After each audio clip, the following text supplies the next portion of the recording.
नमस्कार. रामकृष्ण हरी. आजच्या कार्यक्रमाची सुरुवात मंगलाचरणाने करूया. प्रियांका कुंटे मंगलाचरणाचे श्लोक घेईल.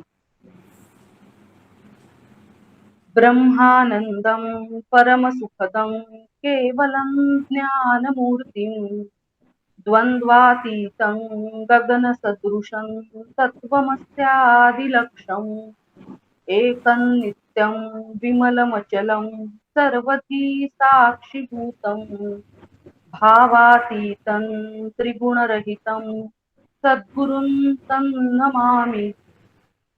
वक्रतुंड महाकाय सूर्यकोटि समप्रभ निर्विघ्नं कुरु मे देव सर्वकार्येषु सर्वदा.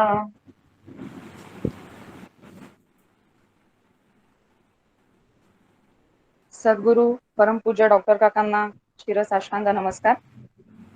शैलाताई, तुम्हाला आम्हा सगळ्यांचा नमस्कार आणि आमच्या या ग्रुपमध्ये तुमचं आम्ही सगळे मिळून स्वागत करतो. या केवल अद्वैत ग्रुपच्या आचार्या ज्योत्स्ना मावशी आणि मुक्ता यांना वंदन करून कार्यक्रमाची सुरुवात करूया. हल्ली असं होतं की मुंजीचे किंवा लग्नाचे विधी हे संपन्न केले जात नाहीत, तर उरकले जातात.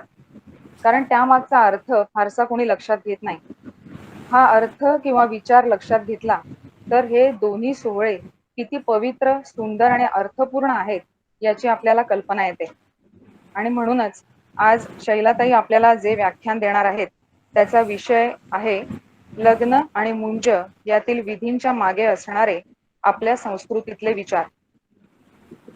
मुख्य त्यांच्या व्याख्यानाला सुरुवात होण्याआधी त्यांची अगदी थोडक्यात ओळख करून देते.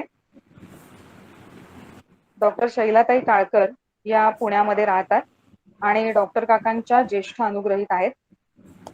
त्या महाविद्यालयामध्ये प्राध्यापिका म्हणून कार्यरत होत्या. तसेच तिथे मराठी विभागाच्या प्रमुख देखील होत्या. वाङ्मयीन वाद, स्वरूप आणि चिकित्सा हा विषय घेऊन त्यांनी PhD केली. असे असले तरी सुद्धा MA विद्यार्थ्यांना त्यांनी अनेक वर्षे सखोल संत साहित्य शिकवले आणि संत वाङ्मय हाच त्यांचा व्यासंग झाला. त्याचा आणि उपनिषदांचा अभ्यास करून आजवर त्यांनी पुण्यामध्ये आणि महाराष्ट्रामध्ये अनेक प्रवचने केली.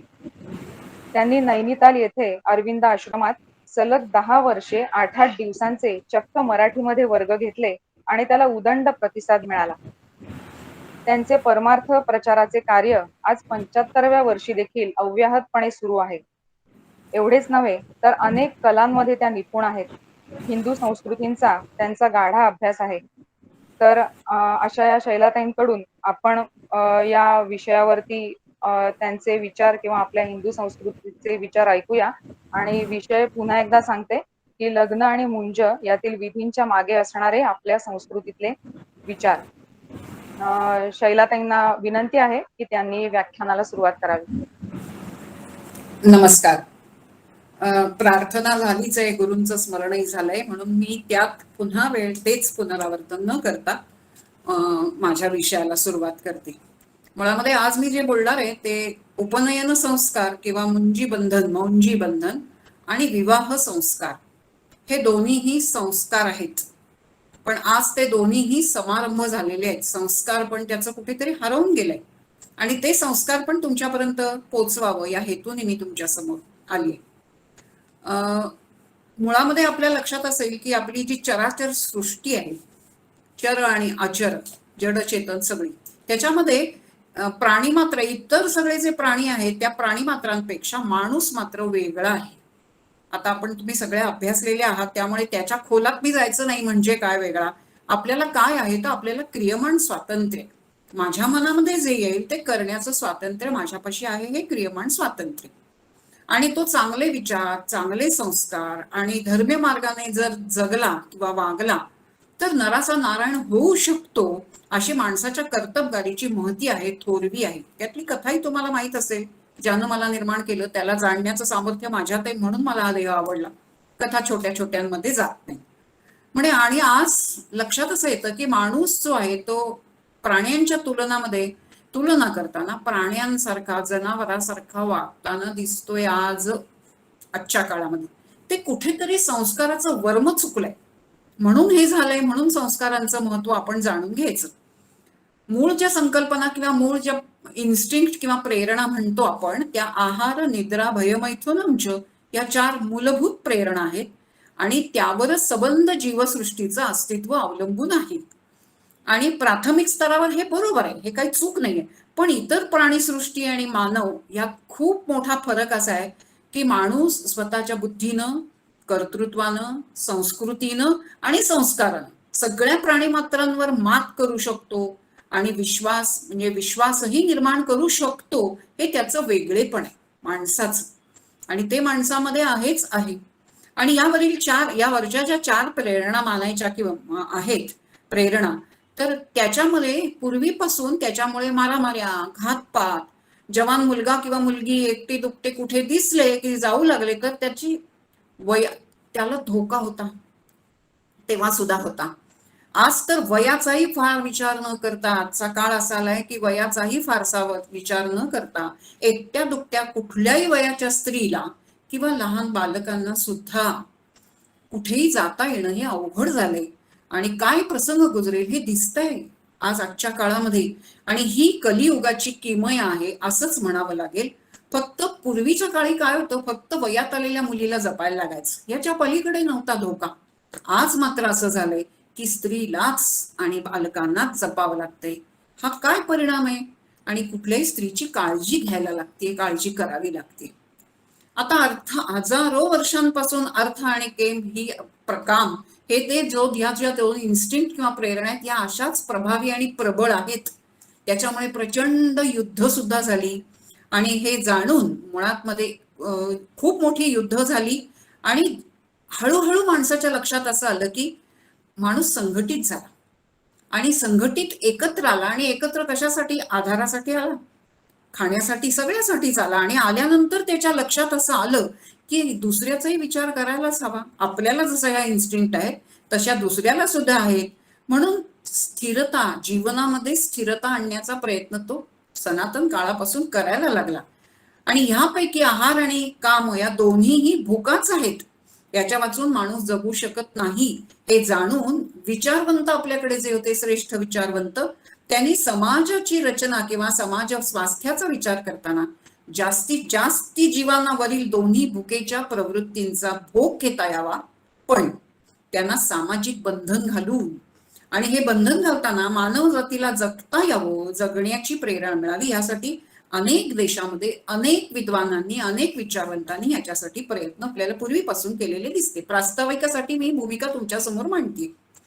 बुद्धिमान माणसांनी ह्या स्थिरतेकडे नेण्याच्या जीवनातून आहार, निद्रा याबरोबरच कामशक्तीचं निरीक्षण करून हे करत असताना गोत्र, वंश, कुल, जात, नाड, गुण, जन्मवेळ यांचा अभ्यास केला.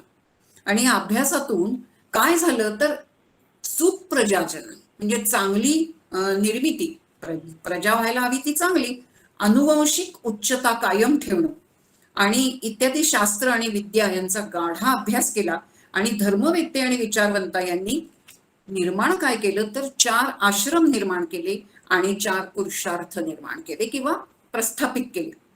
म्हणून ब्रह्मचर्याश्रम, गृहस्थाश्रम, वानप्रस्थाश्रम आणि संन्यासाश्रम, आणि पुरुषार्थामध्ये धर्म, अर्थ, काम आणि मोक्ष अशी 4 हे समाज रचना करताना निर्माण केलं. मुळामध्ये एक लक्षात येईल की धर्म आणि मोक्ष यांनी अर्थ आणि काम बंदिस्त असायला हवीत. त्या धर्माची आणि मोक्षाची कडसणी असायला हवी. या दोन्ही पुरुषार्थांना, पुरुषार्थच आहे, पुरुषानं प्राप्त करायचे ते पुरुषार्थ. म्हणून श्रीभोवती इकडे 2 रेघा आणि तिकडे 2 रेघा काढतो का? त्याचा अर्थ हाच आहे की ही 4 पुरुषार्थ आहे, ह्याच क्रमाने असायला हवेच आणि ह्या तऱ्हेनं धर्म. आणि म्हणून प्रत्येक गोष्ट धर्म्य मार्गानेच, विवाहामध्ये सुद्धा धर्म्य मार्ग हवा आणि कामामध्ये, अर्थामध्ये सुद्धा धर्म मार्गानेच मिळवायला हवा. आणि म्हणूनच तुकाराम महाराजांचा विचार आपल्याला करावा लागतो, जोडोनिया धन उत्तम व्यवहारे उदास विचारे वीच करी, माझा पैसा धर्म्य मार्गानेच. हे अनेक ठिकाणी त्याचे संदर्भ येतात.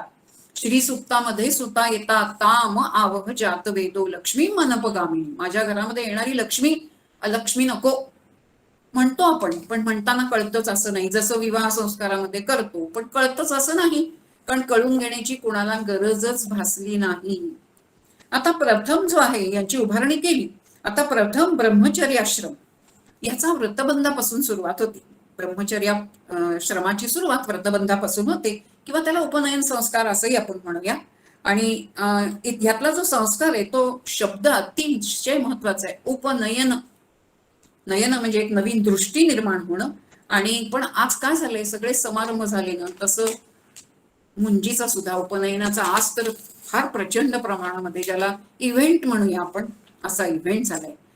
ह्या मुंजीमध्ये सगळ्यात महत्वाचं काय, पुण्यामध्ये तर तुमच्या लक्षात असेल की हे इव्हेंट मॅनेजमेंट करण्यासाठी तुम्ही ऑर्डर देऊ शकता. खाऊवले पाटणकरांकडे सांगितलं की त्याला डोलीत बसवून आणणं, नाचणं वगैरे सगळे कशावर, त्या स्टेजवर झोपडी, काय होतं ती विहीर, मोठ आणि वगैरे वगैरे वगैरे सगळे बाह्य, हे सगळं बाह्य आहे. आजही सगळं बाह्य. आणि म्हणून मी तुम्हाला इव्हेंट म्हटलं की इव्हेंट म्हणून हे होत आहे. हा खरं म्हणजे उपनयन संस्कार आहे. मौंजी बंधन आहे, बंधन आहे त्याच्यामध्ये, पण त्याचा कुठेच आपल्याकडे विचार होत नाही. त्यातला सगळ्यात महत्वाचा गाभा जो आहे, ओम भूर्भुवस्वः तत् सवितुर्वरेण्यो भर्गो देवस्य धीमहि धियो यो न प्रचोदयात, हा गायत्री मंत्र. आणि हा जो गायत्री मंत्र आहे ना, तो तेजाचा मंत्र आहे. मुळामध्ये सविता, सविता म्हणजे सूर्य, आणि तेजाचा मंत्र आहे. म्हणून सूर्याला, तेजाला, उष्ण, त्याच्यामध्ये सगळे गुण आहेत. प्रकाश आहे, तेज आहे, उष्णता आहे, हे सगळे गुण आहेत त्याच्यामध्ये. आणि गायत्री मंत्राच्या पठणाने ही जी सूर्याची तेजस्विता आहे ती प्राप्त होते. आणि ती प्राप्त व्हावी, जीवनाची उभारणी करता यावी, यासाठी आवश्यक आहे. म्हणून लक्षात असेल, एक बौद्धिक क्षमता उजळवणं, ते उजळून काढण्यासाठी आणि वाढवण्यासाठी केलेली सूर्याची ही उपासना. मुळामध्ये एक लक्षात येईल, सूर्याच्या प्रकाशामध्ये तेज, तर आता तर सध्या उष्मा खूप आहे. आपण बघितलं तर सूर्याच्या प्रकाशामध्ये नुसता कागद धरला तर तो जळत नाही, पण त्याच्या समोर जर आपण बहिर्गोल बिंग धरलं तर कागद जळतो, त्वचा सुद्धा जळते. याचाच अर्थ असा आहे की पांगलेली किरणं काही करू शकत नाहीत, पण त्याच्या पुढे जर आपण बहिर्गोल बिंग म्हणजे ती सूर्याची किरणं एकत्रित केली, म्हणजे एकाग्र केली, एका टोकावर आणली, तर इतकी प्रचंड शक्ती त्याच्यामध्ये येते की कागद किंवा त्वचा जाळू शकतात. मुंजी बंधनामध्ये तेच आहे. 8 वर्ष ते 20 वर्ष हा मुंजीच्या पासून, व्रतबंधापासून म्हणजे ब्रह्मचर्यापासून ग्रस्ताश्रमापर्यंतचा जो काळ आहे, 20-22 वर्षापर्यंतचा, हा जीवनातला अत्यंत महत्वाचा आणि कोर काळ आहे. ह्या काळामध्ये सगळी व्यक्तिमत्वाची जी अंग आहेत, शैक्षणिक आहे, म्हणजे बौद्धिक आहे, शारीरिक आहे, मानसिक आहे, इंटेलेक्च्युअल आहे, किंवा ज्याला आपण भावनिक म्हणूया, सगळी अंग ह्या काळामध्ये विकसित होणं अपेक्षित आहे. आणि ह्याच काळात ती विकसित होतात. कारण शिक्षणाची गुरुकुल होतं पूर्वी, गुरुकुलामध्ये मुलं शिकायला जात असत, आणि म्हणून मातृभोजन होतं की आईच्या हात घास खा, इतरांनी घातलं दूध भात, आईने फिरवला नुसता हात, त्या आईच्या घासाला खूप महत्व आहे. आणि म्हणून मातृभोजन भावनिक येतो, तर तो ते करणं, आणि ते गुरुकुली जात असत. आज गुरुगृही कुणी जात नाहीये, आणि मुंज घरीच होते. आणि मुंज काय, मुंज कुठून आहे, म्हणून म्हटलं हा 8 वर्षापासून म्हणजे विद्याभ्यासाची खरी सुरुवात ते 20-22 वर्षापर्यंतचं सगळं शिक्षण इथे पूर्ण होतं. आणि हे होण्यासाठी आपल्याकडे सगळ्यात महत्वाचा भाग होता, म्हणजे त्या वयामध्ये व्यायाम केलाच पाहिजे, सूर्यनमस्कार घातलेच पाहिजेत, पोहता आलंच पाहिजे, व्यायाम शाळेमध्ये गेलंच पाहिजे, संध्याकाळी शुभंकरोती परोचा पाढे म्हटलेच पाहिजेत. ही बंधनं होती. ही कशासाठी होती बंधनं, तर ही सगळी अंग विकसित व्हावीत, व्यक्तिमत्वाची सगळी अंग विकसित व्हावी, म्हणून सूर्यनमस्कार घातलेच पाहिजे, तेही सूर्याचेच आहे. आणि हा जो गायत्री मंत्र आहे त्यांनी माझं पांगलेलं मन एकाग्र व्हायला मदत होते. म्हणून गायत्री मंत्राचं पठण, ते गुरुजी, वडिलांकडनं तो गायत्री मंत्र घ्यायचा, आणि गुरुजींचं कडनं संध्या शिकून घेऊन रोज सकाळ संध्याकाळ त्या गायत्री मंत्राचं पठण करायचं, समजून घेऊन करायचं. आणि ते केलं तर जी एका, मुळात लक्षात असेल की ह्या कालखंडामध्ये सगळ्या विद्याभ्यासाची तयारी आयुष्यभराची होती. एक 20-22 वर्षापर्यंतचा काळ आपण लक्षात घेतला तर त्या काळात जे जे मिळवू त्याच्यावर जीवनातली कितीही मोठी इमारत उभी राहू शकेल अशा सगळ्या क्षमता ह्याच काळामध्ये मिळतात. आणि म्हणून हा प्रयत्न, आणि म्हणून त्या काळामध्ये बाकीच्या समाजापासून, किंवा ज्याला आपण म्हणूया बाकीच्या आमिषांपासून थोडंसं अलिप्त राहणं, दूर राहणं अत्यंत आवश्यक आहे. हे तर शिकवायचंच, शाळेमध्येही, व्यायामशाळेमध्येही, सगळ्या बाजूने. आज काय झालंय, पूर्वीच्या काळी हे सहज शक्य होतं, जरी गुरुकुल मागे पडली होती आणि घरी विद्यार्थी शिकत होते, तरी दूरदर्शन नव्हतं. त्याच्यानंतर आणायला मोबाईल नव्हता आणि आताच्या काळात आलेलं सायबर कॅफे हे नव्हते. एक जीवन जे होतं ना, ते या विद्यार्थी अवस्थेमध्ये मुलांच्या पासून झाकून होतं आणि ते झाकून असणंच अपेक्षित आहे, आवश्यक होतं. गृहस्थाश्रमाची सुरुवात होताना ते काय परिचय होईल आपोआप. मुलं 14व्या वर्षी वयात येतात, मुली 12व्या वर्षी वयात येतात. तुम्हाला माहितीये मॅच्युरिटी, त्या मॅच्युरिटीच्या काळानंतर सुद्धा त्यांना कळायचं नाही की असं का होतंय. ते हळुवारपणाने, म्हणून तो जो बदल आहे ना तो खूप हळुवार आहे आणि हळुवारपणाने हाताळायला हवा.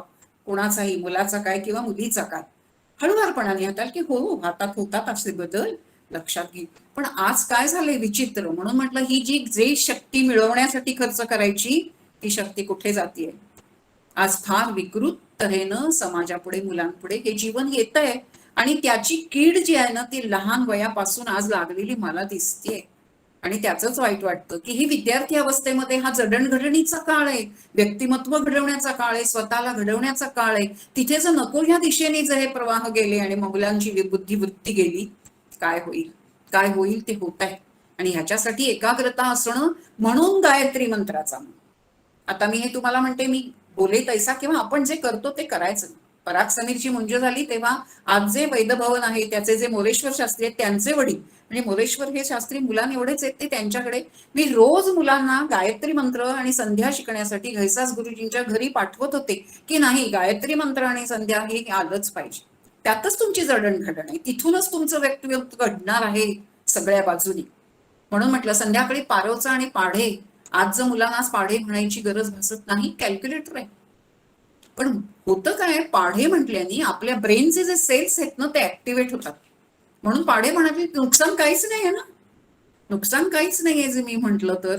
पण आज तेही बंद झालं, संध्याकाळचंही बंद झालं, संध्यावंदन. व्यायाम शाळेत बंद झालं, व्यायाम शाळेत समोर व्यायामशाळा होती, पोहला पाहिजेच, पोहायला आलंच पाहिजे. म्हणून मी म्हटलं ही सगळे त्या वयात होणारे संस्कार ते जर होत नसेल, याच्यासाठी एक 8 वर्ष. आणि याच्यासाठी मी सांगितलं होतं की खेळाल ना तेव्हा खेळा. खेळताना एक लक्षात हवं एकाग्रतेचं प्रतीक म्हणून, की खेळताना खेळा. अभ्यास करताना सगळं लक्ष अभ्यासाकडे ठेवा. अभ्यास करताना खेळाकडे लक्ष नको आणि खेळताना अभ्यास राहिलाय म्हणून रुखरुख नको, म्हणजे खेळाकडेही लक्ष नाही आणि अभ्यासाकडेही लक्ष नाही. जेवताना मनापासून जेवावं, सगळे पदार्थ खावेत, रस प्रास म्हणजे पाझरतात आणि अन्नपचनाला मदत होते. सुनील गावस्करचे ह्याच्यासाठी उदाहरण देते मी. मुलांना अनेकदा म्हटलं की खेळाल ना तर सुनील गावस्कर सारखं, सचिन तेंडुलकर सारखं खेळा पूर्ण एकाग्रतेनं. सुनील गावस्करच्या आईचं एक पुस्तक आहे छोटंसं, पुत्र व्हावा ऐसा. मुळात ती समर्थांची पूर्ण हवी आहे. पुत्र व्हावा ऐसा गुंडा ज्याचा तिन्ही लोकी झेंडा. तेव्हा तो पुत्र आवासा गुंडा झाला की नाही, तिन्ही लोकी झेंडा लावण्यासारखा. त्याच्या आईने असं लिहिलंय, लहानपणी घरी जेव्हा तो बॅट बॉल खेळत असे तेव्हा मी त्याला बॉलिंग करायची आणि त्याचं बॉलिंग करत असताना माझ्या लक्षात असं आलं, मी बॉल टाकला की त्याचं सगळं लक्ष फक्त त्या बॉलकडे असायचं, बाकी कुठेही त्याचं लक्ष नसायचं. ही एकाग्रता म्हणून क्रिकेटमध्ये लागते की नाही. तुम्ही ते स्वामींच्या कार्यक्रमात पाहताना गोट्या खेळताना सुद्धा एकाग्रता लागते. शरसंधान करताना कशी एकाग्रता ते लागते ते आपल्याला अर्जुनाच्या संदर्भातही माहिती आहे. म्हणून कुठलीही गोष्ट करताना, खेळताना एकाग्रताच लागते. अभ्यास करतानाच फक्त लागते असं नाही, खेळतानाही लागते. मग असं व्हावं ना, म्हणून खेळताना खेळा, अभ्यास करताना अभ्यास करा. जी गोष्ट मी करत असेल ती करताना मी पूर्ण एकाग्रता, म्हणजे सगळ्या माझ्या वृत्ती एका टोकावर, एका अग्रावर आणीन आणि पांगलेलं मन ठेवणार नाही, तर मी मला काय पाहिजे ते आत्मसात करू शकेन. आणि ही खरंच खरं सत्य गोष्ट आहे की कुठलीही गोष्ट करण्यासाठी आपण जर एकाग्रतेनं एखादी काम केलं तर ते आत्मसात व्हायला खूप मदत होते. नाही तर माझं पांगलेलं मन, आणि ते पांगलेल्या मनाला काही नाही. म्हणून concentration, concentration, concentration is the secret of arts, all arts.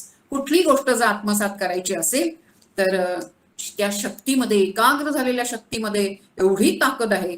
आणि त्यातून निर्माण झालेलं हे जे मुंजीच्या काळामधलं जे व्यक्तिमत्व आहे ना ते इतकं परिपूर्ण तयार होतं 20 वर्षापर्यंत. कारण एकच आहे, प्राथमिक शाळा आहे, माध्यमिक शाळा आहे. माध्यमिक शाळेनंतर येणारं मॅट्रिकचं वर्ष किंवा कॉलेजची वर्ष ही व्यक्तिमत्व विकसित होऊन जाणारं व्यक्तिमत्व घडतं, सगळ्या बाजूनी घडतं. आणि हे घडलं. घरामध्ये होणारे संस्कार घरातच होत ते. पूर्वी स्तोत्राचे संस्कार सगळे घरात झाले. संध्याकाळी शुभंकरोतीचे आई म्हणत असताना व्यंकटेश स्तोत्र म्हणायची, तो संस्कार घरातच झाला. वडील पूजा करत असताना स्तोत्र म्हणायची, तो संस्कार घरातच झाला. आमच्या पिढीला कुठेही संस्कार करायला बाहेर आपोआप झाले, कानावर पडून पडून झाले, आपोआप झाले. हे झालेलं आहे. म्हणून या वयामध्ये एक जर पाळलं की जी करायची ती गोष्ट एकाग्रतेने, आणि अशी एकाग्रतेनं केली तर आपल्याला पाहिजे ते आत्मसात करता येतं. आणि अशी किती व्यक्तिमत्व तुम्हाला दाखवू की आपल्या आपल्या कार्यक्षेत्रामध्ये पूर्ण एकाग्रतेनं, त्यांचं इकडे इकडे लक्ष सुद्धा जात नाही, अशी एकाग्रता करतो. आणि ते शिकवण्याचं काम आपल्याला मौनची बंधन करतं. म्हणून मुंज नको ना. आज काय झालंय सांगा तुम्ही? बाह्यवेश, ते सगळं म्हटलं तसं इव्हेंट, आणि ते सगळं बाह्य रंगच त्याला खूप महत्व आलंय. अंतरंग माहितीच नाहीये. आणि माहितीच नसेल तर कोण सांगणार की हे करायला हवं? आणि अभ्यासाचे अभ्यास अशा वेळी जर केलं, आणि हे या सगळ्या ह्याच्यातनं, म्हणून बॉलकडे लक्ष ठेवताना जसं सांगितलं तसं हे करताना, आणि ह्यासाठी तुकाराम महाराजांनी सांगितलं, असाध्य ते साध्य करिता सायास कारण अभ्यास तुका म्हणे. अभ्यासाच्या वेळेला एकाग्रता लागतेच, पण खेळतानाही लागते. ती तशीच वापरावी. हे काही नव्हतं ना पूर्वी, भ्रमणध्वनी नाही, काहीच नाही. आज त्यांनी या मुलांचं जीवन नासून टाकलं. आणि हे पालकांनाही कळतंय की नाही माहित नाही मला, पण नको त्या वयात जातो मोबाईल, नको त्या, ते दुधारी शस्त्र आहे हो. त्याच्यात जशी माहिती कुठली तरी उपलब्ध आहे तसं नको ते सुद्धा आहे ना ते, आणि त्यानेच बिघडतंय जीवन. आणि त्यांनी जर जीवन बिघडत असेल तर हे कुठेतरी अंतर्मुख होऊन विचार करावा. आपण मोबाईल काढून ठेवू शकत नाही, दूरदर्शन घेऊ शकत नाही. आज सायबर कॅफेमध्ये कुठे मुलं काय, काही पत्ता नाही, पण हे सगळं जीवन बिघडवायला कारणीभूत आहे. म्हणून हा उपनयन संस्काराचा जो विधी आहे तो समजावून घ्यायलाच हवा. आणि या बालवयामध्ये हे नको, यायला नको. आणि तो इव्हेंट झाल्यामुळे हे सगळं बिघडलं.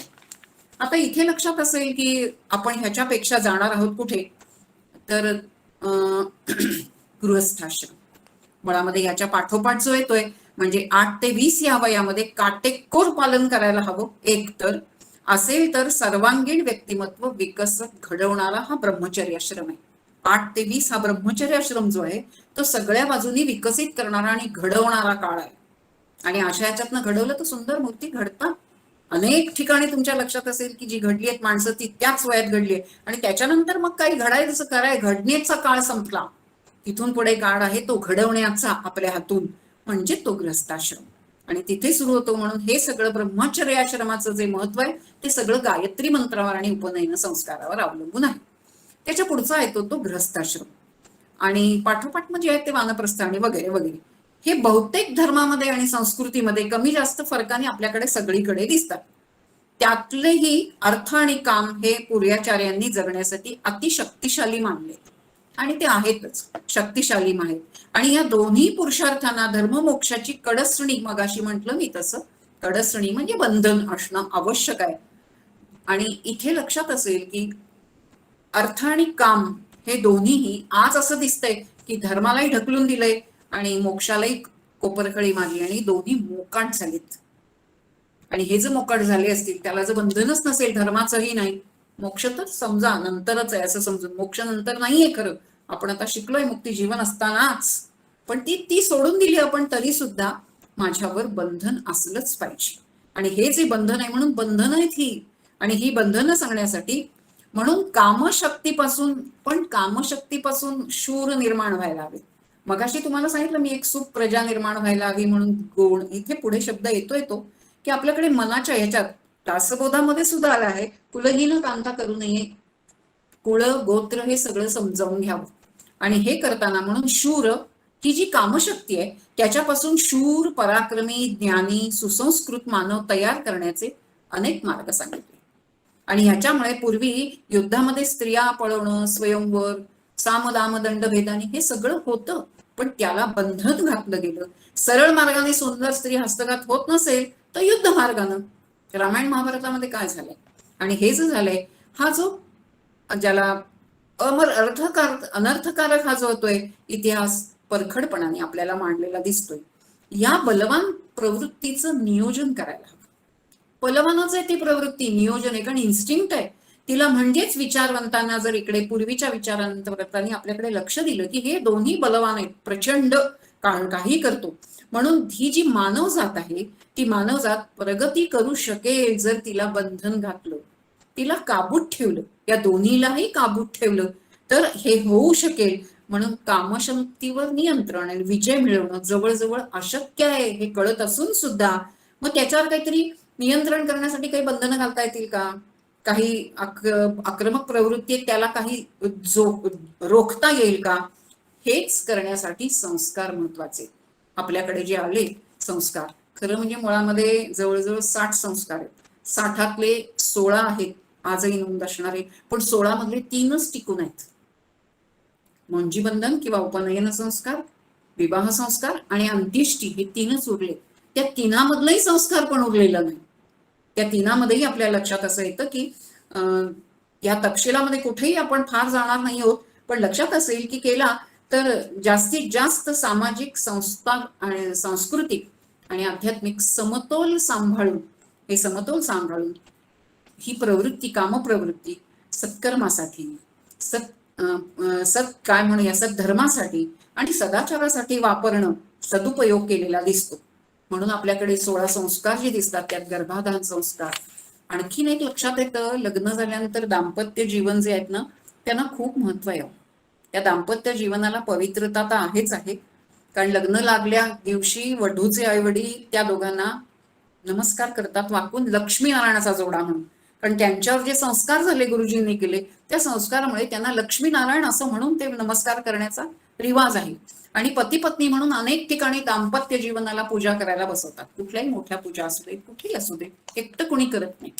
दाम्पत्य जीवन दाम्पत्य असतं आणि त्याला म्हणून त्या पती पत्नी नात्याला अतिशय शुचिर्भूतता बंधनात येतो, काम बंधनात आहे आणि त्याला बंधनात करून म्हणून उत्कट कामप्रवृत्तींना सत्प्रवृत्त केलं कोणी आपल्या जुन्या लोकांनी. म्हणून शिवशक्ती आहे ती, लक्ष्मीनारायण जसे आहे ती व सर्वशक्ती आहे ती. शिवा आहे अमृतानुभवामध्ये आलेली, म्हणून प्रकृती पुरुष आहे, ब्रह्म आणि माया आहे. हे सगळ्या जोड्या ज्या आहेत ना त्या ह्याच ह्याच्यातनं आलेल्या आहेत. म्हणून ब्रह्मचर्य पाळायला लावलं आणि बरेच आपले समाज घडून गेलेले आहेत की समाजामध्ये याच्यावर बंधनं घातल्यानंतर बऱ्याच प्रमाणामध्ये हे पंथ, मुळामध्ये एक लक्षात असं येतं, ज्यांनी हा विवाह संस्काराला किंवा ह्याला विरोध केला ना ते पंथ जे आहेत ना ते गेले. माहित असेल तुम्हाला मध्यंतरी असंच की विवाह करायचा नाही आणि अशा तऱ्हेनं राहायचं, ते नाही गेले. कारण एकच आहे, या मूलभूत इन्स्टिंक्ट आहेत त्या थांबवणं कुणाला शक्य नाही. त्याच्यापेक्षा जर त्या बंधनात, सुयोग्य बंधनात बांधून राहिलं तर हरकत नाही ना. आपल्याकडे समर्थ रामदासाजींच्या ह्याच्यात सुद्धा आहे की रामदासींना सुद्धा विवाहाची संमती आहे आणि तुम्ही विवाह करूनही राहू शकता आणि छान काम करू शकता. सुनील चिंचोळकरांनी रामदासी म्हणून काम सुरू केलेलं असताना हे उदाहरण आपल्या समोर ठेवलंय. विवाह केला, अपत्य प्राप्ती झाली, शांत समाधानी तृप्त जीवन जगले आणि तसंच जीवन जगले समर्थांसाठी कार्य करताना. म्हणून लग्नच करायचं नाही आणि हे जे काही पंथ झाले आपल्याकडे तयार, आणि मग तुमच्या लक्षात असं आलं की पळून तरी गेले, नाही तर ती कुठेतरी राखच दिसली, कुठे काय. बंधनात राहून ही जीवन संस्कृती स्वीकारायला हवी. ह्या तऱ्हेनं दुसऱ्या टोकाला जायचं काही कारण नाही. आणि ह्या काम हा मानवी प्रवृत्तीचा शत्रू नसून तो कल्याण करणारा धर्म आहे किंवा आहे. वेद, उपनिषद, रामायण, महाभारत किंवा भगवद्गीता यांनी कधीही ब्रह्मचर्याचे फाजील स्तोम आपल्याकडे माजवलेलं दिसत नाही. मुळामध्ये ब्रह्मशब्दाचा ब्रह्मचर्य आहे ना, आचरण आहे त्याच्यामध्ये. ब्रह्मम जानाति इति ब्रह्मणा असा असणारा ब्राह्मण. मुळामध्ये आपण आधी मुळात शूद्रच, संस्कारांनी ब्राह्मण झालो आणि उपनयन संस्कारांनी द्विज होतो, दुसऱ्यांदा जन्माला येतो.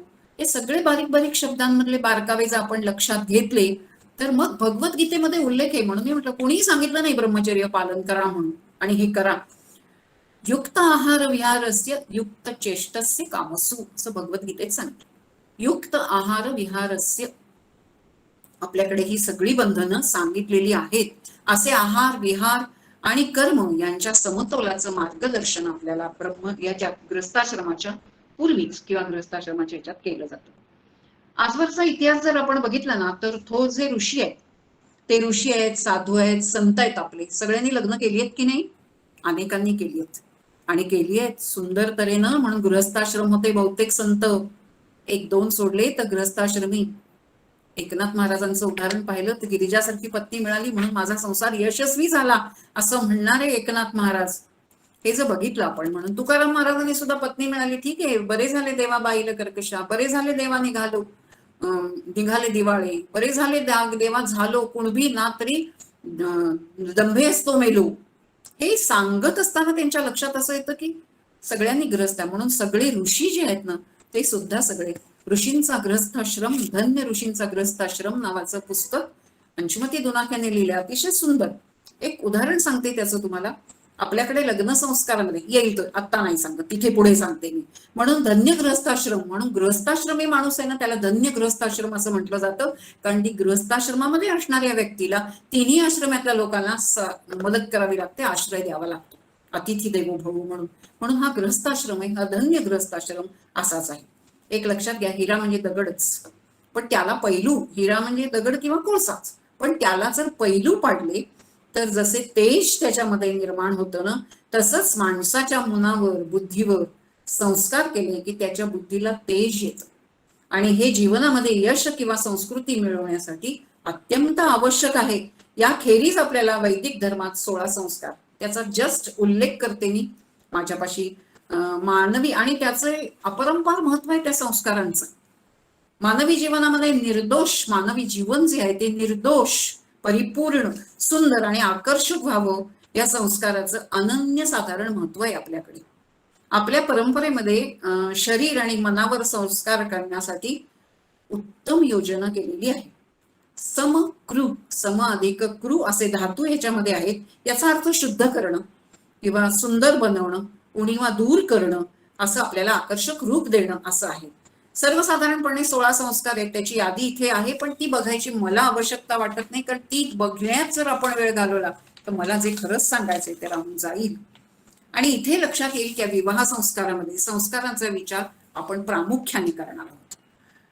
माझ्या समोर जे आहेत सगळे ऐकणारे त्यांच्यासाठी सुद्धा मला हा महत्वाचा भाग वाटतो, पण हे प्रास्ताविक केल्याशिवाय मला जाता येईना. त्याचा विवाह संस्कार हे विसरून आज फक्त समारंभ उरलाय. त्याचं मूल्य, आपली संस्कृती किती सुंदर आहे, किती सुंदर तऱ्हेने आपल्यापर्यंत पोहोचवते हे आपण बघणार आहोत. आणि त्याची गुंफणच आपल्या संस्कारांमध्ये केलेली आहे. स्वतंत्र सखोल विचार त्याचा करायला आहे.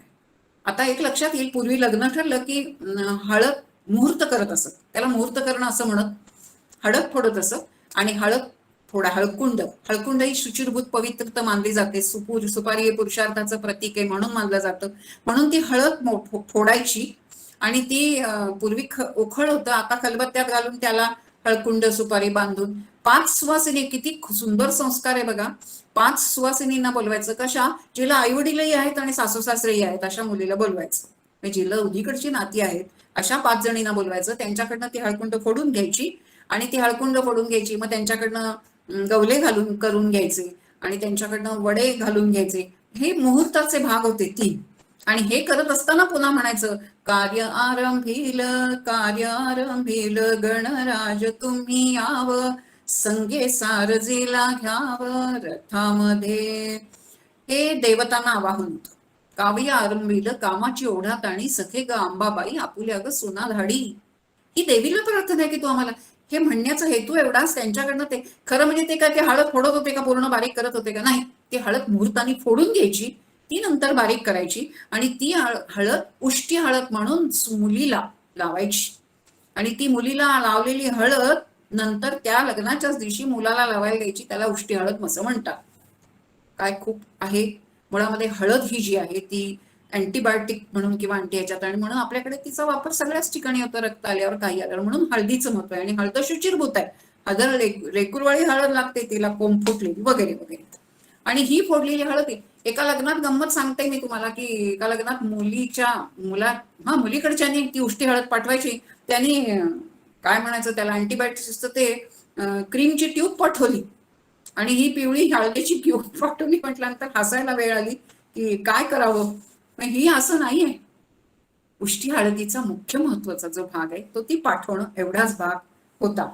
आणि ह्याच्यानंतर 4 दिवस आधी ग्रहमख असतं. मख म्हणजे यज्ञ. हल्ली त्याला ग्रहमुख म्हणतात. मुख नाही आहे, मख यज्ञ येतो. आणि 4 दिवस आधी मग असं सगळं झाल्यानंतर मग ती काय करतात, ग्रहमख म्हणजे काय आहे तर जे कार्य आपण आवलं त्याच्यासाठी आपल्या ग्रहदेवता कुलदेवतेला आवाहन करणं आहे. त्याच्यासाठी दारावर बांधतात आणि ते सगळं करण्यापाठीमागचा हेतू एवढाच आहे की सगळ्यांना आवाहन करावं, बोलवावं आणि कलशाची पूजा वगैरे वगैरे वगैरे हे सगळं आपल्याकडे होतं. आई वडील, नवरा मुलगी, नवरी मुलगी वगैरे वगैरे त्यांच्या हाताने हे सगळं करतात. या सगळ्या आपतेष्टांना ते पाणी शिंपडणं याचं. ह्याच्या नंतर येतो तो लग्नाच्या आदल्या दिवशी सीमांत पूजनाचा कार्यक्रम येतो. आणि सीमांत पूजन मुळामध्ये शब्दातच शब्दाचा अर्थ असतो सीमांत पूजन. पूर्वीच्या काळी गावं छोटी होती, सीमेच्या कडेलाच गावाच्या सीमेपाशी जायचं, वराचं स्वागत करायचं, त्याला हार घालून आणायचं आणि मग घरी आल्यानंतर ते लग्नविधी. छोटं गाव होतं, घरापाशीच असायचं, अशी काही मोठी कार्यालय आणि एवढी मोठी गर्दी असा भाग नव्हता. ते सीमांत पूजन. आज ते श्रीमंती पूजन झालंय. आणि मग आता कार्यालयाच्या दारामध्ये त्याला बोलावून त्याचं किंवा औक्षण पायावर पाणी घालून वगैरे वगैरे केलं जातं कार्यालयाच्या दारामध्ये. मुळामध्ये इथे आणखीन एक विधी खूप छान आहे. सीमांत पूजन आणि वांगनिश्चय असा त्याचा आहे. वाणीनं केलेला निश्चय, वांगनिश्चय. तर हा असतो इथे करत असताना खूप छान बघितलं नीट तर लक्षात येतं की वधूचे वडील आणि आई वराचे वडील असे दोघं समोरासमोर बसतात आणि तिथे हळद, हळकुंड, सुपारी, पैसा आणि मग ते गुरुजी म्हणत असतात. आणि ते म्हणत असताना त्यातला गाभा काय आहे तर मुलाचे वडील असं म्हणतात की तुमची कन्यका माझा मुलगा म्हणजे कोण आहे, अमक्याचा प्रपौत्रम पौत्रम पुत्रम म्हणून जो आहे तो नाम काय या नावाचा मुलगा याला, किंवा प्रपौत्रीम पौत्रीम पुत्रीम या नावाची नाम नीम कन्या हिला तुम्ही द्यावी, म्हणजे ती आम्हाला द्यावी. आमच्या मुलाला अशी वडिलांनी मुलाच्या मागणी करायची आहे. आणि मग त्यांनी ते 2 शब्द आहेत, प्रदास्यामी प्रदास्यामी प्रदास्यामी, देतो मी म्हणजे मी देतो हे मंत्र म्हणून. आणि त्यांनी म्हणायचंय प्रतिगृह्णामी प्रतिगृह्णामी, ते म्हणणं आणि स्वीकारणं. हा भाग याच्यामध्ये खूप महत्वाचा आहे. का महत्वाचा आहे? 3 पिढ्यांचा उल्लेख आहे इथे. जे मघे सांगितलं की गण गोत्र हे सगळं कुठल्या गोत्रातला मुलगा आहे आणि कुठल्या गोत्रातली मुलगी आहे हे माहीत असणं आणि ती तशीच असणं. सगोत्र ही सगळी सुख प्रजा निर्मितीसाठी जे आहे ते सगळं असणं आवश्यक आहे. परंपरा माहितीच नाही आगापिछा असं नाही चालणार. म्हणून हा जो विधी आहे त्याच्यामध्ये हा जो उल्लेख आला म्हणून केला मी. प्रपौत्रम पौत्रम पुत्रम ही ते काय यांचा पुतणे पणतू, यांचा नातू, यांचा मुलगा हा आणि मुलगा हा, अशा 4 याचा उल्लेख करू. फक्त इथेच आहे असं नाही, श्राद्ध विधीमध्ये सुद्धा आहे. लग्नामध्ये जसा हा उल्लेख आहे तसं तुम्ही पाहिलं असेल तर बघितलं श्राद्ध, पण इथं श्राद्धामध्ये 3 पिंड असतात आणि ती 3 पिंड आणि एक गेलेल्या व्यक्तीचा थोडा लांबट पिंड असतो. हे 3 पिंड असतात ते मागच्या 3 पिढ्यांच्या लोकांचे पिंड असतात. आणि मग गेलेल्या व्यक्तीला ते पिंड जो असतो त्यांना अशी विनंती केली जाते की त्याला आता आमच्या लोकांमधलं त्यांचं आयुष्य संपलंय, त्यांना सामावून घ्या. म्हणून तो गेलेल्या व्यक्तीचा ज्या पिंडाचा भाग असतो तो तिन्ही मध्ये देणं घालणं आणि मग पिंड इतके बारकावे त्याच्यामध्ये आहेत सगळ्यात. हा 3 याचा जो उल्लेख आहे, कुलहीन कांता करू नये आणि आपण कुळगोत्र विचारल्याशिवाय लग्न करू नये हा जो भाग आहे तो इथे आपल्याला दिसतो. आणि असा तऱ्हेनं हे माझ्या मुलालाही द्यावी ही विनंती. मग तिथे वधूचं वरांचं मुळात परस्परांचा परिचय व्हावा म्हणूनही एक ओळख होते. आज पूर्वीच्या काळी फक्त नारळ गुरुजी इकडचा तिकडे तिकडचा इकडे फिरवत असत. आज एखादी चुणचुणीत स्त्री सांगते की हे कोण आहेत, मुलाचे कोण, मुलीचे कोण, त्यांचा परिचय. आणि खरंच हे होणं आवश्यक आहे की नाही? लग्नामध्ये हे होणं आवश्यक आहे. नुसताच नारळ इकडे तिकडे देऊन गुरुजींनी सांगितलं म्हणून नव्हे. कोण मुलाचे मामा, काका, मावशी, भाऊ जो कोण असतील, कितीतरी मोठी माणसं तिथे येतात तर त्यांचा परिचय. तसं वधूच्या वराच्या आईला हळद कुंकू लावणं आणि हळद कुंकू लावताना पादप्रक्षालन. माझ्यासारखी किंवा अनेक स्त्रिया हे पादप्रक्षालन करून घेणार नाहीत, पाय धुवून घेत नाहीत. पण त्याच्या पाठीमागे भूमिका अशी आहे की सासरच्या सगळ्यांच्या ओळख, माहेरच्या सगळ्यांची त्या हळदी कुंकू, खिरापत, गजरा द्यायला उभ्या असतात म्हणून तिथे भेट बकरा दिला जातो. त्यातला महत्वाचा भाग भेट बकरा म्हणजे काय, एक ज्याला भांड म्हणतात त्यात गूळ आणि हरभऱ्याची डाळ दिली जाते त्या वेणीला. हेतू असा आहे, डाळ आणि गुळ पुरण शिजवल्यानंतर ते एकजीव होतं, तसंही दोन्ही कुटुंब एकत्र व्हावीत आणि भेट बकरा नाव आहे त्याचं, तो द्यावा हा हेतू आहे. आणि तो हेतू पूर्ण करण्यासाठी हा भेट बकरा म्हणजे प्रत्येक विधीचं वर्म समजावून घ्यायचं. आणि हे जर मर्म आणि वर्म समजावून घेतलं तर ते सुंदर होता तो संस्कार. कुठल्या कुठे आपण विवाह विधी सुद्धा घेऊन जाऊ शकतो. म्हणून दोन्हीकडची पुरुषांची ओळख अशा तऱ्हेनं केली जाते. आणि वराच्या इथे एक भाग पुन्हा लक्षात येतो की मानपान करणं वगैरे वगैरे हे दोन्ही पक्षी करायला हवे. हे सगळं लग्नविधींचं आदल्या दिवशी सीमानपूजन वगैरे वगैरे सांगितलं मी तुम्हाला. यातला एक भाग सांगते की आपल्याकडे व्याही भोजन नावाचा एक प्रकार आहे. लग्नाच्या आधी वधूच्या आईवडिलांना वराचे आईवडील जेवायला बोलवतात, त्याला व्याही भोजन असं म्हणतात. कारण पूर्वीच्या काळी असं व्हायचं की मुलीला अपत्य झाल्याखेरीज मुलीचे आईवडील मुलीच्या घरी जेवत नसत आणि म्हणून ते व्याही भोजन करत असत. मग ते व्याही भोजनाला बोलवणं आपली पूर्वी होतच, परंपराच होती. आज काय झालंय सांगू का, की इकडची 5 व्याही भोजन आहे, पण इकडची 5-25 माणसं, तिकडची 5-25 माणसं कुठेतरी हॉटेलमध्ये बोलवायची आणि ते व्याही भोजन करायचं. आणि ते व्याही भोजन म्हणजे 5 पक्वानं करायची त्यांना वगैरे वगैरे आणि भेट. मुळामध्ये त्यातलं वर्म. आणि याच्यासाठी पुन्हा मी विचार असा केला, माझ्या मुलाच्या लग्नाच्या, दोन्ही मुलांच्या वेळेला, लग्नाच्या वेळेला मी असं केलं की खरं म्हणजे ही आपली ठेव नाहीये का? आपली सून, त्यांची मुलगी ही आपली ठेव आहे. आणि म्हणून एकच काम केलं मी, त्यांना केलं काय की व्याही भोजनाचं मी त्यांना छान, ज्याला आपण काय पूर्वी राजेशाही घराण्यामध्ये पाठवत असत खलिता, तसं ते पत्र काढ्या बिड्या लावून छान केलं. त्यातला मजकूर एवढाच होता की एकच लक्षात घ्या, सप्रेम नमस्कार विनंती विशेष, तुमची कन्या ही आमची वास्तविक ठेव आहे. ती तुम्ही इतके दिवस सांभाळलीत, सुसंस्कृत सुशिक्षित केलीत आणि उद्या आमच्या हाती सुपूर्द करणार आहात. आम्हीच तुमचे कृतज्ञ आहोत. म्हणून हे कृतज्ञतेचं प्रतीक म्हणून हे व्याही भोजन त्याच्यासाठी आमंत्रित करतोय. एकच लक्षात घ्या, आपुला राम होता आली परायाची सीता, आपल्या मोगऱ्याच्या पायी आली परायाची जाई, असाच तिचा सांभाळ करू, काळजी करू नका. हा दिलासा देण्यासाठी हे व्याही भोजन आहे. मग हा गोतावळा करायचा का मोठा? नाही ना, पण आज तोच दिसतो. तुम्हाला दाखवायचं म्हणजे हौशीचा भाग आहे. मी व्यायांना करण्यासाठी असं शिंपलं सुतवलं होतं, त्याची डबी केली तयार, त्याच्यामध्ये सोनं मोती पोळ्याची अक्षत घातली आणि त्यांना दिली की त्यांना ह्याच्यातनं अक्षत द्यायची की व्याही भोजनाच्या आमंत्रणासाठी या म्हणून काय करा. सहज दाखवलं की हे करण्याचा भाग असा होता. आणि तो व्याही भोजन तसं करावं तर आज उरकलं जातं ना कुठेतरी. कुणालाच माहित नाही व्याही भोजन कशासाठी. तो देखावा आणि नाही हो समार. मोठे इकडची अजिबात 5-25 माणसं कुणी नाही, अगदी मोजकी घरातली माणसं आली तरी पुरे, पण कृतज्ञ भाव मात्र मनापासून असायला हवा. याच्यासाठी मला तुम्हाला आणखीन एक मध्येच सांगावं लागतं. दशरथाच्या मुलांचे, रामाच्या लग्ना काळातलं आहे, दशरथाची 4 मुलं आणि जनकाच्या 3 मुली. ही लग्न व्हायची जेव्हा वेळ आली तेव्हा म्हणजे संस्कारांचं किंवा मनाचं मोठेपण कसं कळतं. दशरथ राजा जेव्हा 4 मुलांना घेऊन आला, मुलीच्या घरी येतात लग्नाला आला, दशरथ राजांनी जनक राजा स्वागतासाठी उभा आहे त्यांना नमस्कार केला. तेव्हा जनक राजा म्हटला, अरे काय हे तुम्ही वराकडेचे आहात, तुम्ही मला का नमस्कार करता? ते म्हणलं काय सांगू, तुम्ही आमच्या 4 कन्यका, पुन्हा हाच व्याही भोजनाचा भाव आहे, तुम्ही तुमच्या कन्यका आमच्या स्वाधीन करणार आहात, तुम्ही दान देणार आहात, आम्ही घेणार आहोत, आम्ही खालीच असायला. आज कुठेतरी मुलाची आई म्हणजे कुठे काही चक्रविक्र आहे का असं असणार नाही हो. म्हणून दशरथ, रामायणात सुद्धा आपल्याला हे बघायला मिळतं, व्याही भोजनालाही मिळतं की मुलीच्या आई वडिलांना तितक्याच सन्मानाने. आणि खरंच आहे, सोपं आहे का हो मुलगी लहानाची मोठी करायची? एक दिवस ज्याची होती त्यांनी नेलो म्हणून द्यायची, सोपी गोष्ट आहे का? हे व्याही भोजनाचं महत्व मला तुम्हाला सांगायचं होतं. आता मला आणखीन एक संस्कार सांगायचा आहे, तो आपल्याकडे लग्नातला म्हणून. लग्न लागताना आपल्याकडे सकाळी लग्न, सीमानपूजन मी सगळे विधी सांगू शकणार नाही. लग्न लागताना, लग्नाच्या आधी मुलगी गौरीहार पूजत असते. आजकाल तर मुलींना काय म्हणायचं हेही माहित नसतं. गौरीहार म्हणजे काय, तिथे तो बाळकृष्ण का, अन्नपूर्णा का, नाही माहिती, काही सोडून द्या. तिथे मुलगा जो आहे तो रुखवती जेवायला बसतो. माहित असेल तुम्हाला की 5 पक्वानं, 5 लोक मानाचे बसतात जेवायला, सगळं सगळं. ते झाल्यात केल्यानंतर वधूची आई जी आहे ना, ती वराच्या हातावर तुपाची आपोषणी घालते. तुपाची आपोषणी म्हणजे चमच्याने तूप घालते, ते जावयाने चाटायचं आणि त्याच्यानंतर केळ खायचं असतं, ते काय त्याच्या पाठीमध्ये विडा खायचा, ताटाखाली ठेवायचं वगैरे.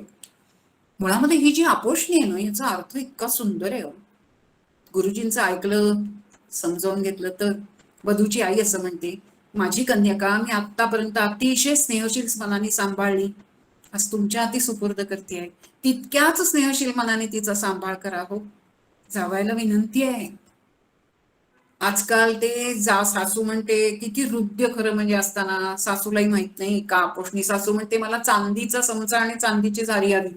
ते व्हिडिओ शूटिंग मध्ये येतं ना, सोन्यासारखा भाव त्याच्या पाठीमागे असताना तो नाही लक्षात येत. जावायलाही माहित नाही आपण का घेतलं. आपण गावाला जाताना दही घालत होतो, त्याच्या पाठीमागे हाच भाव होता की स्नेहभाव. आणि म्हणून आई विनंती करते की नाही ना माहिती, दोघांनाही माहिती नाही, विधी होतो की नाही होतो. समजून घेतलं तर किती हृदयता आपल्या संस्कृतीमध्ये दिली आहे. लग्नाला उभं राहतात, लग्नाला उभं राहिल्यानंतर वधूवर उभे राहिल्यानंतर मंगलाष्टक म्हणतात. किती वेळ लागतो? 5-7 मिनिटं असतात, 10 मिनिटं असतील फार फार. आपल्याला अक्षत देऊन घरी बोलवलेलं असतं. लग्नाला आपल्याला सगळ्यांना अक्षत देऊन घरी बोलवलेलं असतं. तिथे गेल्यानंतर आपण किमान पक्षी शांत मंगलाष्टक म्हणेपर्यंत थांबणं आवश्यक आहे का नाही? शांत बसावं.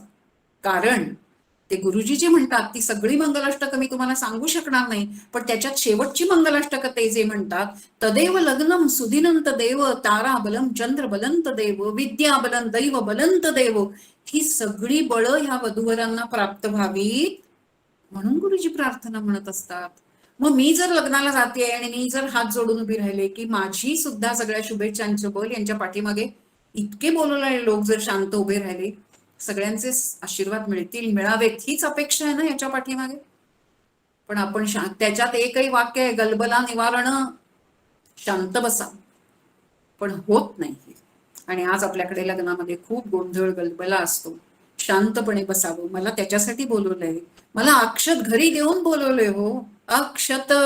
अक्षता केल्या मी, मुळामध्ये लक्षात येईल की अक्षता का केल्या. अक्षता, अखंड अक्षता हवी, सुरा नाही.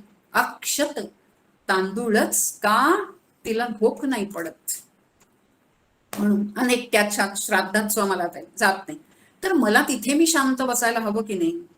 एक उदाहरण सांगते की एका लग्नामध्ये मी गेले होते. 600 लोक, आधी वैदिक पद्धतीने लग्न झालं होतं. लग्न लागायला 5-10 मिनिटं अवकाश होती आणि सगळे गप्पा मारत होते. बायका साड्यांच्यावर चर्चा, दागिन्यांवर चर्चा, पुरुष राजकारणावर चर्चा आणि गलबला. 600 माणसांचं गोंधळ काय असणार. वधूवर विचार आता स्टेजवर घ्यायचं म्हणून आणि बाकी सगळेच. 7 मिनिटं, 5-7 मिनिटं वेळ होती. मला लक्षात आलं, मी गुरुजींना म्हटलं मला फक्त एक 5 मिनिटं माईक द्या. हो म्हणले चालेल. आणि मी खरंच विनंती केली हात जोडून, म्हटलं 2 मिनिटं मला फक्त द्या तुमची, शांत राहा तुम्ही. आणि त्यांना मी 2-3च विधी सांगितले की आपल्याला सगळ्यांना घरी येऊन बोलवलंय हो. आणि मग आपण जर 2 मिनिटं 5 मिनिटं शांत बसलो आणि यांना सगळ्यांना शुभाशीर्वाद दिले या दोघांना, तर केवढी शक्ती त्याच्यामधनं वाढणार आहे. आणि त्याच्यासाठीच आपल्याला बोलवलंय. आपल्या ह्याची चर्चा शांत राहिला तर ते किती सुसंस्कार आपले सुंदर आहेत. 2 संस्कारांचं मूल्य सांगितल्यानंतर. आणि आश्चर्याची गोष्ट म्हणजे मी हे विनंती करून 2 संस्कार सांगून हे म्हटल्याबरोबर त्या दिवशी तरी निदान लग्न लागताना पिन ड्रॉप सायलेन्स होता, झाला. आणि हे होणं हे खरंच शांतता पाळणं. आणि यासाठी मी सांगितलं होतं माझ्याही मुलाच्या वेळेला कोणी गलबला करू नये. आणि मुलं म्हणली आई तू प्राध्यापिका सांगशील तिथे सगळ्यांना गप्प बसा, करू नको. म्हटलं नाही करणार. पण मनी धरावे ते होते, विघ्न अवघेची नासून जाते, कृपा केली रघुनाथे प्रचित याचे. याची प्रचिती म्हणजे पुण्याला बबनराव नावडीकर म्हणून मंगलाष्टक म्हणण्याचे उत्कृष्ट म्हणणारे ग्रस्त होते. आमच्याशी घरगुती नाती होती. त्यांनी मंगलाष्टक सुरू केल्याबरोबर पिन ड्रॉप सायलेन्स झाला. कारण ते म्हणतच इतक्या सुंदर रीतीने म्हणत की ऐकणाऱ्याच्या डोळ्यात पाणी आलंच पाहिजे. आणि ते येतच असे, इतकं सुंदर झालं. हा लग्न लागताना आपण हे करायला हवं का नको? शांत बसायला हवं की नाही करत आपण शांत. चर्चमध्ये जेव्हा लग्न लागतं आणि पोप फक्त प्रार्थना देतात, त्यांना शपथ देतात, पण पिन ड्रॉप सायलेन्स असतो. टाचणी पडली तरी आवाज येईल. मग आमच्याकडे का गलबला? कारण आम्हाला त्याचं महत्वच कळत नाही. कशासाठी आम्ही काय करतोय हेच कळत नाही या समारंभाच्या आहे. आणि हे करणं चुकीचं आहे की नाही. आणि म्हणून हे समजून घेऊन करायला हवं की नाही. त्याच्या आणखीन एक त्याच्यामध्ये लग्न संस्कार होतात. सप्तपदीच का? कधीतरी कोणाच्या मनात प्रश्न आला की सप्तपदीच का, षटपदी अष्टपदी का नाही? ते 7 फेरे आणि त्या अग्निभोवती 7 फेरे मारायचे, ते 7 फक्त सप्तपदी माहिती आहे आम्हाला. 7 फेरे नाही झाले तर लग्न सिद्ध होत नाही सिनेमा. सप्तपदी म्हणत का? कधीच मनात येत नाही. आणि ते त्याचंही आहे की त्या प्रत्येक पावलेला वधूच्या खांद्यावर हात ठेवून वर असं म्हणतो अग्नीच्या साक्षीने फेरे घालून की मला तू सगळी सुख देणारी हो. सगळे मी त्या शब्द सांगायची गरज नाही, बघू शकाल तुम्ही, की मला सौख्य देणारी हो, मला अपत्य देणारी हो, माझ्या घरामध्ये 6 ऋतूमध्ये येणारे सगळे जे 6 भोग आहेत, 60 पावले ते सगळं देणारी हो, मला भाग्य देणारी हो. पहिलं पाऊल चाललीस, दुसरं पाऊल चाललीस, ही सात का तर सातामध्ये पुनरावर्तन आहे. सगळ्या गोष्टी एकच पांढरा रंग असला तरी त्याने सप्तरंग त्यातूनच निर्माण होतात. सप्तरंग आहेत, सप्त ऋषी आहेत, सप्त स्वर्ग आहेत, सप्तपात, सगळे 7 आहेत, 7 वार आहेत, 7 सूर आहेत. सारानंतर 8वा रंग नाही, 8वा सूर नाही, काहीच. सप्तनंतर पुनरावर्तन असल्यामुळे सप्तपदी. आणि ही सप्तपदी झाल्यानंतर मला तुम्हाला सांगायचं म्हणजे त्या ठिकाणी हे सगळं होतं. आपण हजर असतो, आज खूप छान डेकोरेटिव्ह करतात वगैरे वगैरे, पण त्याच्यामध्ये तो विधी झाल्यानंतर वर वधूचा हात हातात घेऊन असं म्हणतो, धर्मेच अर्थेच कामेच नातिचरामी. धर्म अर्थ काम या बाबतीत मी तुझ्या विचारल्याशिवाय अनुसरण करणार नाही.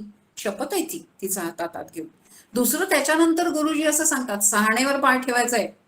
ते अश्वारोहण असं त्याला म्हणतात. अश्व म्हणजे दगड, दगड म्हणजे भक्कम पायावर आमचं सांसारिक जीवन उभं राहायला हवं, म्हणून त्या सहाणेवर पाय आहे. दुसरी गोष्ट, त्याच्याच नंतर गुरुजी बाहेर अंगणात घेऊन जातात आणि नक्षत्र दर्शन असं त्याला म्हणतात. ध्रुव दर्शन आणि नक्षत्र दर्शन काही आपणही गेलो तरी कळत नाही. ते बघतात, वर बघून नमस्कार करा, मग मंत्र म्हणतात. ते काय येते ध्रुवासारखं आढळ पद हा भाग एक झाला. त्याच्यामध्ये वसिष्ठ आणि अरुंधती हे जे ऋषितुल्य व्यक्तिमत्व किंवा जोडपं असं ज्याला म्हणू, दाम्पत्य, हे आदर्श दाम्पत्य होतं ऋषींच्या काळातलं आणि काळातलं.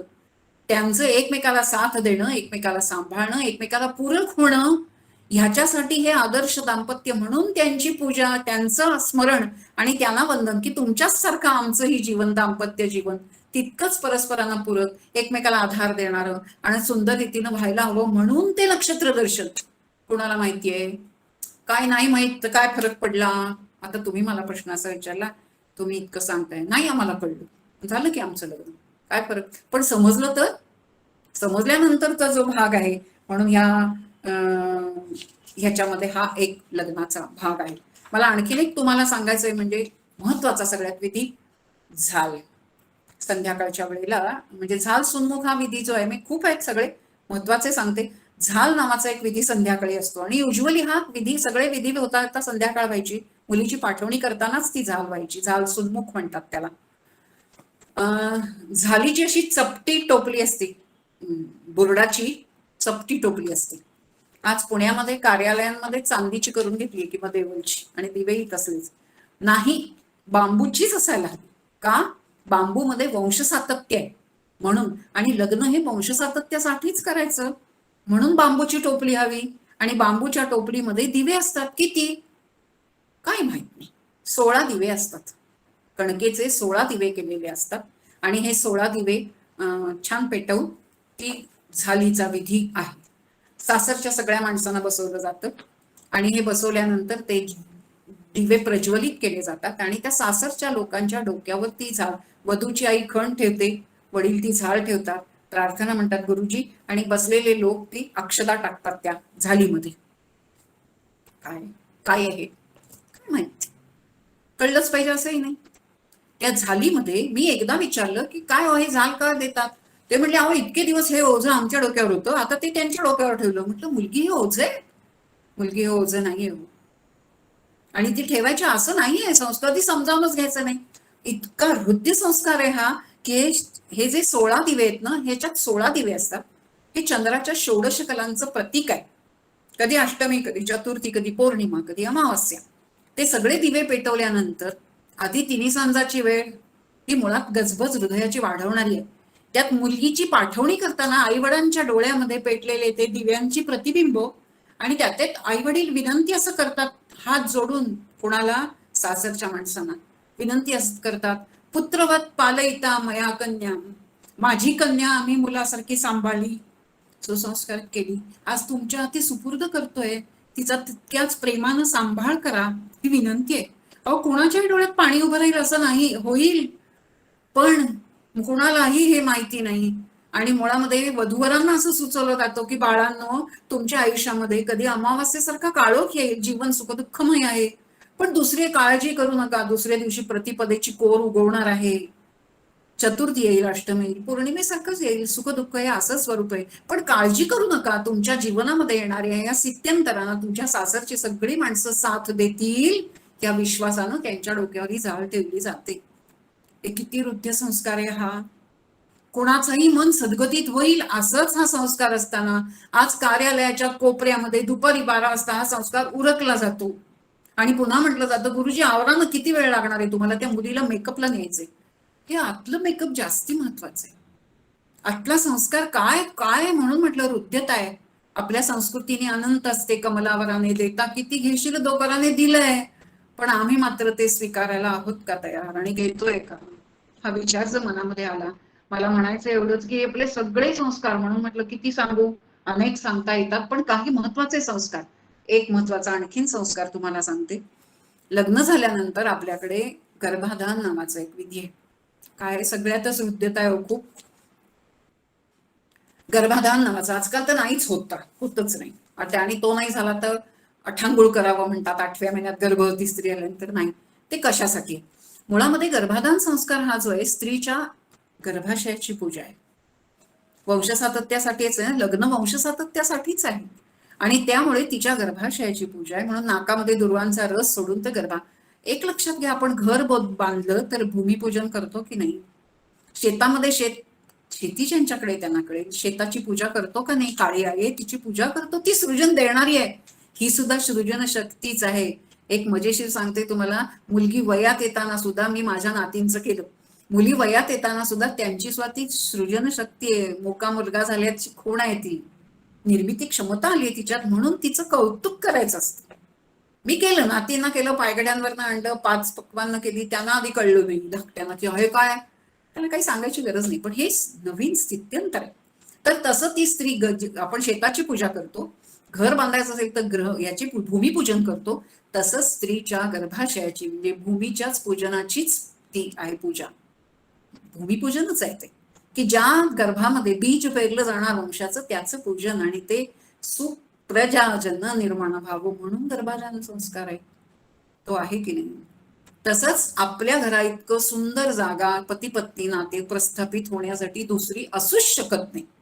पण आज काय झालंय, लग्नाच्या आधीच मधुचंद्रासाठीची काय म्हणायचं रिझर्वेशन आमकडे. सगळ्यात पवित्र आपलं घर आहे. काय माहिती कोण कुठल्या नात्याने तिथे एकत्र आलं असेल, त्याच्यापेक्षा आमचं घर, आपलं घर, आपली वास्तू ही अत्यंत शुचिर्भूत नाही का? पण आपण पाश्चात्यांच्या अनुकरणानं हे जे काय आपल्याकडे सगळे प्रकार आले ते आलेच आहेत. आणि ते आल्यानंतर हे म्हणून का मला वाटतं की करावं ना, समारंभही करावा, कशाचाही सण साजरा करावा, मान्य आहे, पण ते करत असताना मूल्य जपावं. आणि हे जर मूल्य जपलं तर हे आपण संस्कार, जे मी तुम्हाला म्हटलं की अनेक संस्कार आपल्याशी करता येतात, पण हे मला जे आवडतात म्हणण्यापेक्षा त्याच्यातली मूल्य मला दिसली आणि दिसल्यानंतर मी बोलायला लागले की नाही, हे समजावून घ्या. लग्न लागताना बोलताना सगळ्यांना आवडतं, कळतं, मान्य आहे, पण फार काही बदल होतो असं नाही. कारण कोण मी बदल करणार, संत करतात बदल. पण हे समजावून घेतलं. आज तुम्ही मला मुळामध्ये हे सगळं सांगण्यासाठी बोलावलं, कारण मला हे सांगायलाही आवडतं आणि मुळामध्ये त्याची हृद्यता जपायलाही आवडते. आणि ती जपली, सांभाळली तर आपणच आपली संस्कृती सांभाळणार आहोत, जतन करणार आहोत. योगक्षेमम म्हणून अनन्यास चिंतयंतो माम हे समजत माहीत असून योगक्षेमम महाम्यम जे आहे आयुर्वेदाचं नाही, विम्याचं, आयुर्विम्याचं, त्याचं जे सिम्बॉल आहे, तशी ही संस्कृतीचं हे जे संचित आहे हे आपण सांभाळायला हवं.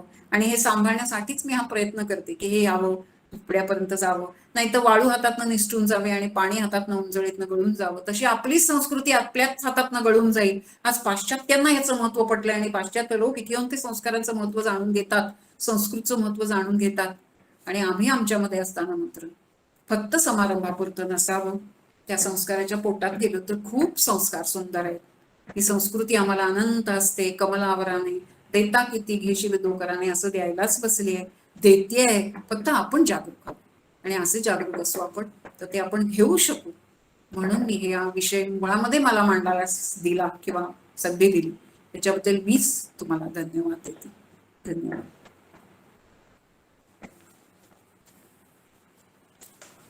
फार सुंदर शैलाताई. तुमचं कौतुक करण्याचा आमचा अधिकार नाही, पण तुमचं बोलणं ऐकून आमच्या सगळ्यांच्या ज्ञानामध्ये आणि आनंदामध्ये भर पडली, एवढं नक्की. हिंदू संस्कृतीची उदात्तता आणि तिचे विचार वैभव आज तुम्ही आमच्यासमोर मांडलत. त्याबद्दल आम्ही सगळे तुमच्या प्रति कृतज्ञ आहोत. व्याख्यानाचं रेकॉर्डिंग प्राजक्ता ग्रुपवरती पोस्ट करेलच. तरी सगळ्यांना विनंती आहे की जास्तीत जास्त लोकांपर्यंत हे विचार पोहोचावेत, म्हणून आपल्या पर्सनल ग्रुप्सवर आणि जास्तीत जास्त लोकांना हे रेकॉर्डिंग पोस्ट करावं, जेणेकरून हे विचारधन सगळ्यांच्या पदरी पडेल. शैलाताईंचे पुन्हा एकदा आभार मानूया आणि कार्यक्रम आजचा संपलेला आहे आणि त्याची सांगता श्लोक म्हणून करूया.